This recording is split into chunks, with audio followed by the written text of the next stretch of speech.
महाराष्ट्र राज्याचे शिक्षण मंत्री दादा भुसे आता माझ्याकडे येऊन गेले.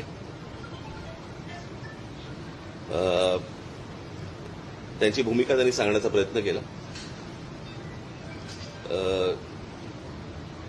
जी संपूर्ण भूमिका मी पूर्णपणे फेटाळून लावली आणि आम्हाला हे मान्य नाही म्हणून सांगितलं. कोणत्याही प्रकारे ते जे काही दाखले देत होते त्याच्यामध्ये देखील खरं तर 5वी पासून नंतरच या सगळ्या गोष्टींचा तिसऱ्या भाषेचा किंवा ऑप्शनल भाषांचा विषय येतो. त्यांनी हेही मान्य केलं की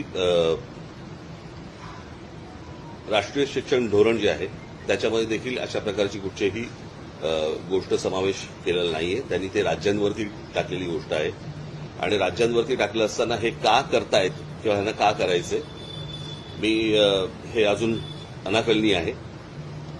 मी हेही सांगितलं की म्हटलं ते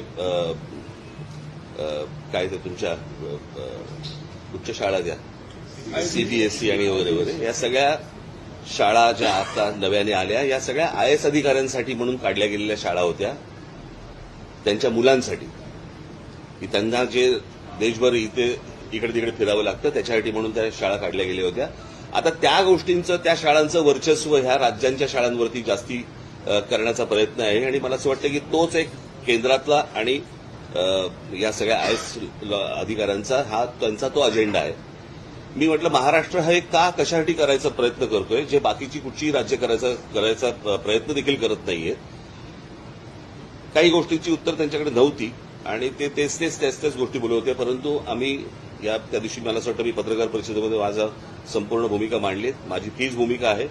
या संपूर्ण गोष्टीला आमचा पूर्णपणे विरोध असेल आहे राहणार.